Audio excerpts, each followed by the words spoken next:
Great. Well, thank you all very much for coming. I'm Karen Goldner. I represent the 2nd District on the Fort Wayne City Council. And what I've asked everybody here to talk about today is the city budget and our property tax levy. Last week, Mayor Henry and his administration proposed a balanced budget. And there's a couple of roadmaps that they outlined to get there. And so what I'm suggesting today is that we use a very modest amount of our cash reserves to balance the budget instead of raising taxes.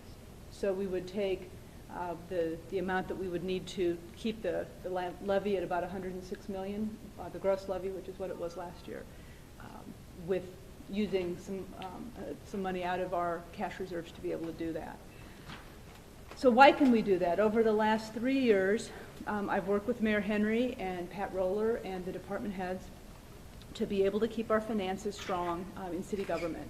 We've held spending flat for 3 years in a row. We've come in under budget 3 years in a row. And this has put us in a position now to be able to use a modest amount of that savings, essentially, to help prevent us from having to raise taxes and to protect our taxpayers in Fort Wayne. I've discussed this proposal with the administration, with the mayor, and they're in complete agreement and fully support this proposal, which I will be bringing to council over the next few weeks as we begin to discuss the budget. Again, this proposal will protect Fort Wayne taxpayers while keeping our city finances strong for another year. And that's all I have, if anybody has any questions. Is the state law allowing the city the ability to bank the levy? Make this in any way an easier decision for you to pass this?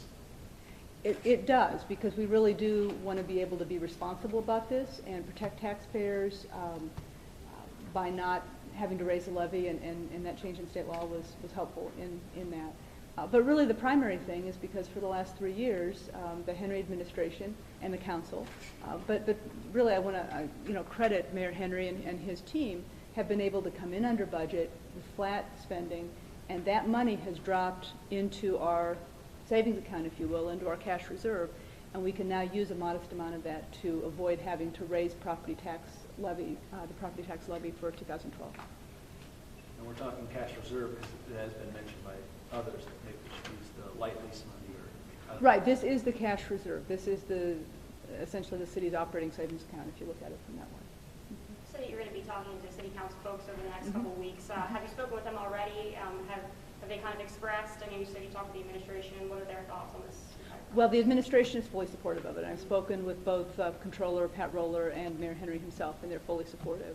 I have talked with some of my council colleagues, and they're also very supportive. I don't think this will be controversial. Just a guess. If the budget was just released on Friday and this isn't controversial, then I'm just kind of confused as to why it wasn't mentioned before doing it this way. Well, the administration's job is to present us with a balanced budget, which they did. And there are a couple ways to get to a balanced budget. You can either raise the levy to the maximum amount and use that, or you can use money out of the cash reserves, which is what I'm proposing. So their job is to present the options. We're the fiscal body on City Council. Our job is to make the decision, and that's what I'm proposing that we do. Do you know how much is in the cash reserves at this point? Or I think it is certainly north of $20 million. You want to talk to Pat Roller to get any more detail. Any other questions or anything? Okay. I can stick around for a couple minutes. I apologize. I've got a day job commitment back at the office. But if anybody has any quick little questions, we can do that. So, thank you.